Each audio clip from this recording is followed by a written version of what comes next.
I hope so guys very well, thank you for connected with me. So guys आज हम बात करेंगे class 11th का mathematics complex number. ये NCERT का टॉपिक है, बहुत इंपॉर्टेंट और बहुत ही आसान टॉपिक है। तो आइए हम इसको समझते हैं कि कॉम्प्लेक्स नंबर क्या होते हैं। तो सबसे पहले देखिए कॉम्प्लेक्स नंबर का जो जन्म हुआ है वो कहाँ से हुआ है। तो कॉम्प्लेक्स नंबर को जन्म होने से पहले आपने क्लास 10th में पढ़ा होगा रियल नंबर चैप्टर, ठीक है ना। रियल नंबर चैप्टर पढ़ा होगा, ठीक है ना। तो इस रियल नंबर से ही वो निकल के आया हुआ है। तो जैसे रियल नंबर में आपने पढ़ा होगा कि रियल नंबर जो होता है वो दो तरह के नंबर होते हैं। रियल नंबर कितने तरह के नंबर होते हैं? दो तरह के नंबर होते हैं। उनमें से पहला जो आता है वो आता है रेशनल नंबर, ठीक है ना। पहला जो नंबर आता है वो आता है रेशनल नंबर, ठीक है ना। और दूसरा जो इसमें नंबर आते हैं वो आते हैं इरेशनल नंबर, इरेशनल नंबर, ठीक है ना, इरेशनल नंबर, ठीक है ना। तो यहाँ पर जो रियल नंबर होते हैं वो रेशनल नंबर और इरेशनल नंबर की कलेक्शन को हम क्या बोलते हैं? रियल नंबर बोलते हैं। यानी रियल नंबर एक ऐसा नंबर है जिसमें रेशनल नंबर भी आते हैं और इरेशनल नंबर भी इसमें आते हैं, ठीक है ना। तो यहाँ से ये रियल नंबर समझ में। नंबर में भी तीन तरह के नंबर होते हैं, है ना। उनमें पहला आता है नेचुरल नंबर, ठीक है ना, नेचुरल नंबर, नेचुरल नंबर। दूसरा इसमें नंबर जो आते हैं वो आते हैं होल नंबर, होल नंबर, ठीक है ना, होल नंबर। और तीसरा जो इसमें नंबर आते हैं वो आते हैं इंटीजर नंबर, ठीक है ना, इंटीजर नंबर, ठीक है ना। तो यहाँ से आपका रेशनल नंबर जो हो गया वो बट गया। रेशनल नंबर में आपको कौन कौन से नंबर आते हैं? नेचुरल नंबर आते हैं, होल नंबर आते हैं और इंटीजर नंबर आते हैं। यानी रेशनल नंबर जो होते हैं वो नेचुरल नंबर भी होते हैं, होल नंबर भी होते हैं और इंटीजर नंबर भी क्या होते हैं? रेशनल नंबर होते हैं, ठीक है ना। तो ये देख रहे हैं कि रियल नंबर से ही ये सारे नंबर निकलते चले जा रहे हैं, ठीक है ना। यानी रियल नंबर सबसे बड़ा भैया होता है और इसकी सब छोटे छोटे नमूने हैं, छोटे छोटे बच्चे हैं, ठीक है ना। तो ये रियल नंबर इन सभी नंबर्स में आते हैं। रियल नंबर में नेचुरल नंबर भी आता है, होल नंबर भी आता है, इंटीजर नंबर भी आता है, रेशनल नंबर भी आता है, इरेशनल नंबर भी आता है और भी इसमें हम डेसिमल एक्सप्रेशन पढ़ते हैं, वो सारे नंबर रियल नंबर में आता है। रियल नंबर के मतलब एक इमेजिनेशन, जो आप इमेजिन कर लो, ठीक है। रियल नंबर्स वो सभी रियल हैं, ठीक है ना। अब देखिए रियल नंबर में ही एक तरह का एक और नंबर आते हैं जिसको हम बोलते हैं इमेजिनरी नंबर, ठीक है ना। रियल नंबर्स में एक और, जैसे हम आगे बढ़ते हैं तो आपको एक इमेजिनरी नंबर मिलता है। इमेजिनरी नंबर कैसा नंबर होता है? इमेजिनरी नंबर एक ऐसा नंबर होते हैं जिसमें रियल नंबर्स का कोई भी नंबर हो लेकिन उसमें आयोटा एक शामिल हो। आयोटा के मतलब जनरली हम आयोटा को हम आई से रिप्रेजेंट करते हैं। अगर किसी रियल नंबर के साथ, जैसे मान लेते हैं कोई भी नंबर है, यहाँ पे 2 है और 2 के साथ ये स्मॉल आई लग जाए, इसको हम आयोटा कहते हैं। तो ये जो नंबर आते हैं वो इमेजिनरी नंबर आते हैं, ठीक है ना। तो इमेजिनरी नंबर वो नंबर होते हैं जिसमें आयोटा लगा रहता है, उसी को हम क्या बोलते हैं? इमेजिनरी नंबर बोलते हैं, ठीक है ना। तो यहाँ पर देख रहे हैं कि रियल नंबर और इमेजिनरी नंबर, ये दोनों नंबर्स को मिला के हमारा क्या बनता है? एक कॉम्प्लेक्स नंबर बनता है, ठीक है ना, कॉम्प्लेक्स नंबर बनता है, ठीक है ना। इसी को हम क्या बोलते हैं? कॉम्प्लेक्स नंबर बोलते हैं। यानी कॉम्प्लेक्स नंबर जो होता है वो रियल नंबर और इमेजिनरी नंबर दोनों मिल के जो बनते हैं उसी को हम क्या बोलते हैं? कॉम्प्लेक्स नंबर, ठीक है ना। तो यहाँ पर देख रहे हैं ना ये सभी एक तरह का नंबर ही है। जैसे यहाँ तक आप लोगों ने क्लास 10 में पढ़ा होगा, 10 से आगे जैसे ही आप बढ़ोगे तो आपको इमेजिनरी नंबर मिलेगा और दोनों को जब हम शामिल कर देते हैं तो वहाँ से कॉम्प्लेक्स नंबर बन जाता है, ठीक है ना।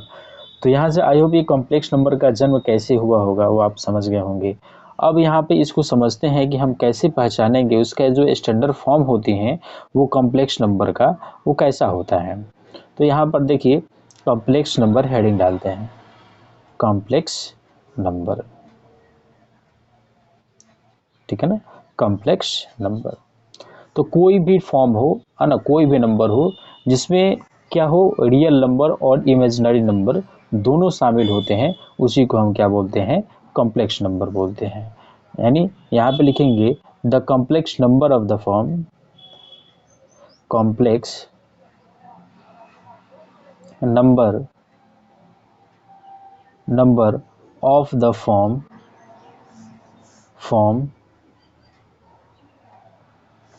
ऑफ द फॉर्म्स नंबर, ठीक है ना। यानी कोई भी नंबर हो अगर वो number a plus i b के फॉर्म में होगा उसी को हम क्या बोलेंगे, कॉम्प्लेक्स नंबर बोलेंगे। जहाँ पर ये जो a हैं, a प्लस जो आई बी हैं, ठीक है ना, उसमें a वाला जो भाग है उसको हम बोलते हैं रियल पार्ट, इसको क्या बोलेंगे, रियल पार्ट बोलेंगे, ठीक है ना। इसको हम क्या बोलेंगे, रियल पार्ट बोलेंगे।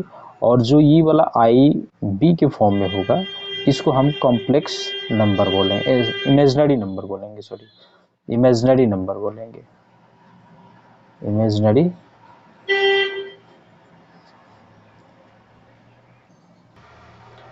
अब यहाँ पर देखिए अब हम कैसे नंबर्स को लेकर हम इमेजिनरी नंबर बना सकते हैं। फॉर एग्जांपल इसको लेते हैं और एग्जांपल के माध्यम से इसको समझते हैं।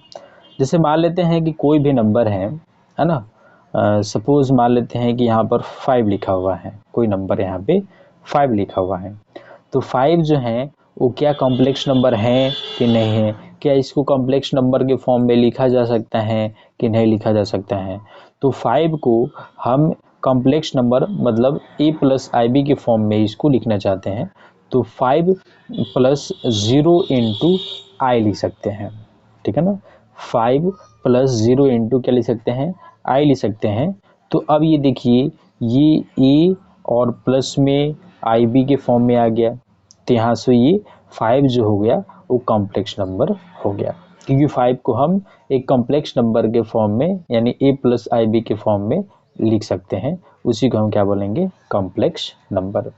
ठीक, उसी तरह और भी सारे नंबर हैं, जैसे 3i है, तो 3i को भी हम कॉम्प्लेक्स नंबर 0 प्लस 3i, तो यहाँ पे ये देख रहे हैं 0 प्लस 3i जो है वो a प्लस आई बी के फॉर्म में आ गया, मतलब ये कॉम्प्लेक्स नंबर के फॉर्म में आ गया। तो 3i भी क्या है, एक कॉम्प्लेक्स नंबर है।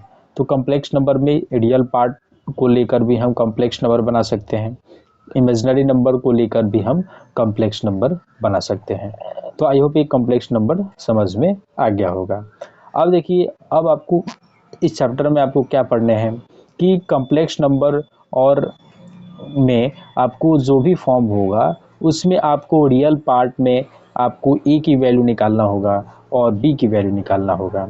जैसे अगर मान लेते हैं कि अगर कोई भी नंबर 3i प्लस बी इस तरह का या 3i प्लस 6 लिखा हुआ है, इस तरह का ये नंबर लिखा हुआ है, तो इस तरह के जब नंबर लिखा हुआ हो अगर उसमें आपको ए की वैल्यू निकालने के लिए पूछ रहा हो और बी की वैल्यू निकालने के लिए पूछ रहा हो, तो यहाँ पर देखिए जो 3i प्लस बी है ये आपको फॉर्म कौन सा फॉर्म में है, ये कॉम्प्लेक्स नंबर के फॉर्म में है, ठीक है ना, ये कॉम्प्लेक्स नंबर के फॉर्म में, इस फॉर्म में आपको चेंज करके ए और बी की वैल्यू आपको निकालनी है। तो कैसे निकालेंगे, तो यहाँ पे इसको इस फॉर्म में लिख लेंगे, पहले ये रियल वाला पार्ट को लिखेंगे या उस बाद में इसको इमेजिनरी पार्ट को लिखेंगे। तो यहाँ पे देखिए बिना आई वाला जो होगा वो रियल पार्ट होगा और जिसमें आई लगा होगा उसको इमेजिनरी पार्ट को रिप्रेजेंट करेंगे। तो इसको दोनों इक्वेशन को इसको जब इक्वेट करेंगे तो यहाँ पर देखिए बिना ए वाला यहाँ पे क्या है 6 है, तो आपका ए की वैल्यू क्या निकल के आ गया, 6 निकल के आ गया। और आई का कोफिशिएंट यहाँ पे बी होता है, तो यहाँ पे आई का कोफिशिएंट क्या है 3 है, तो यहाँ से आपका b की वैल्यू भी 3 निकल गया।